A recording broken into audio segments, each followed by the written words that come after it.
All right, we'll now do inclined planes, number 2. And in this problem, it says we have a 62 kilogram person. So the mass of the person is equal to 62 kilograms. It is on skis going downhill at a slope equal to 31 degrees. It says the coefficient of kinetic friction between the skis and the snow. Remember that the coefficient of friction is mu. And that's going to be mu is equal to 0.15. What is the magnitude of the acceleration? Please remember, when they're asking this, the acceleration will always be parallel to the slope. So let's draw our picture first and see what we have. There's the slope. Here's our 62 kilogram person. And the weight of that person is F sub g, which is going downwards. I now draw on my axes. I need one that's perpendicular to the slope, one that's parallel to the slope. So I have parallel and perpendicular. And in order to find this acceleration, I'm going to have to now draw my free body diagram. Now, because there is friction, I know friction is always in the opposite direction to motion. So that should be my force of friction. I know I'll also have, in every case, a normal force from the surface of the slope. Now in this case, I have to take my components of gravity because that's what's pulling the person down the slope. So looking at this, I have my F sub g parallel going down the slope, the weight force down, and I have F sub g perpendicular, which is always perpendicular to the slope. Now, not quite to scale here because I always know the motion is going to be in the direction of the parallel slope. So F sub g perpendicular should always be equal to F sub n. Okay, those are two equal vectors. And my F sub g parallel will actually be greater than my force of friction since this skier is accelerating down the slope. So looking at this, I have to go ahead and make some calculations here. I need my components. So the first thing I need to do is get my gravity. F sub g is always equal to mass times gravity because that's the weight. It's always mass times gravity, which is going to be, in this case, 62 kilograms times 9.8 meters per second squared, which is, in this case, 608 newtons. 608 newtons.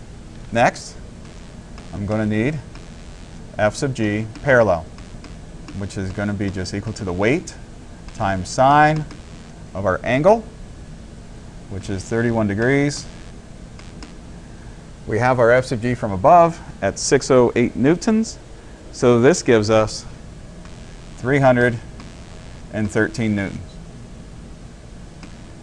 Now my weight perpendicular to the incline is just going to be my weight times cosine of 31 degrees. Once again, my weight is 608 newtons, so 608 times cosine 31 is going to be 521 newtons. Now, looking at my free body diagram, remember, this is my free body over here, this drawing, basically. And what I want to do, first of all, is look in the perpendicular direction. Because I have friction, so I have to solve in the perpendicular direction first. And we always get F sub n minus F sub g perpendicular is going to be equal to ma perpendicular, where the acceleration is always in the parallel direction. So that means my a perpendicular is just 0. So from this equation, I get that my normal force is equal to F sub g perpendicular, which we know is 521 newtons, what we just solved above. That's an n. So now, looking back at my free body diagram again, in the parallel direction, remember you make a free body equation for each axis.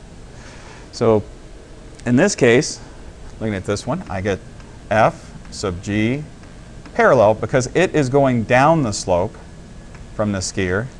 So that's my downward direction, minus my force of friction. And the reason I subtract it, because it's going up the slope. It's going the opposite direction from the way I'm expecting it to accelerate. And that should be equal to mass times my acceleration in the parallel direction, which is what I'm solving for. Now realize my f sub g parallel, we've already calculated, is 313 newtons minus my force of friction, which is going to be mu F sub n. Now the whole thing is going to be equal to my mass, which is 62 kilograms, times my acceleration in the parallel direction. Now I can go ahead and plug in my force of friction here, because I've calculated F sub n, and I know mu. So I get 313 minus a negative 0.15, or sorry, minus 0.15 times my F sub n, which is 521 newtons, is equal to 62 kilograms times my acceleration in the parallel direction. So now, solving for my acceleration in the parallel direction, I get acceleration in parallel direction is going to be 3.8 meters per second squared.